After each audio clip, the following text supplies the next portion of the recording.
This is Joe Wayne with the Anti-COINTELPRO Show and InstinctForSurvival.com with a friendly reminder.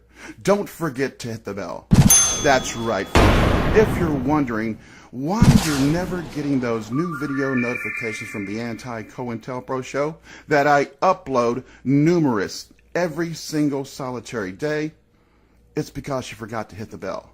The bell I'm referring to is that little Google bell right beside the subscribe button. So right after you hit the subscribe, don't forget to hit the bell. And when you hit the bell, you will receive the daily new video notifications from the Anti-COINTELPRO Show and InstinctForSurvival.com. This is Joe Wayne. Good day. And enjoy your video.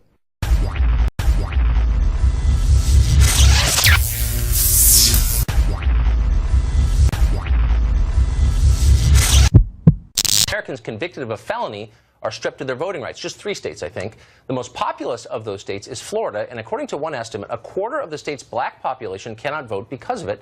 A new referendum could change that is in the works. Joining us now is freelance journalist Spencer Woodman, who just wrote a long piece on this. Spencer, thanks a lot for joining us. So, hey, thanks for having me, Tucker.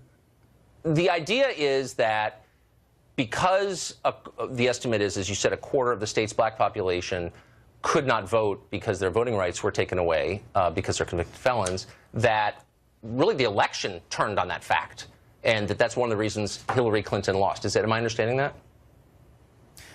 I mean, my article said that people have questioned the effect of this on election outcomes. Right. I mean, if you look at the Bush v. Gore election, for instance, the state's population of disenfranchised ex-felons, which stands at more than 1 million. The math is easy there. If you give more than 1 million people the right to vote in a certain state, put them in the electorate, that's going to change outcomes. That is a lot of people. So Donald Trump won Florida by a little bit over 100,000 votes. Decent margin, but the state's disenfranchised population is 10 times that number, more than 10 times that number. So I'm kind of sympathetic to this idea, both because I believe that people ought to be rehabilitated, and I think that once someone has paid his debt, you ought to bring him back into society. I just have 2 questions, and no one's ever been able to answer them. The first is, will this result in a better government? Are we certain, or do we, because that's part of it, that's part of the consideration. We want the best qualified people we possibly can have, and I never hear that discussed, that factor discussed when this topic comes up. It's all about political power. Well, we would have won if felons had voted, and et cetera. But have you heard anybody bring up that? Will this give us a better government? You know, I mean, I think it's always good to have a representation in the electorate of people who are affected by government in a wide variety of ways. So to shut out people who have felony convictions certainly blocks a large perspective from weighing in elections. Another aspect of this is that I did a story for Fusion earlier this year where I went to one of 2 states in the country that allows people in prison to vote. Maine and Vermont allow felons, ex-felons, and people who are in prison to vote. They're the only 2 countries that, only 2 states that impose no restriction on people who have criminal records on voting. And the inmates I spoke with in Vermont said that it actually, the ability to vote made them feel more excited about reintegrating with society and becoming a productive member of society because they felt that.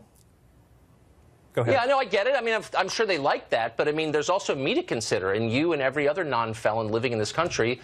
We have to live under the government they help choose. So, I mean, our rights are also affected by this. My second question is, if we're going to restore people's voting rights because they're constitutional, we think that if you're a full citizen, you ought to be able to vote, why don't we restore their gun rights, too?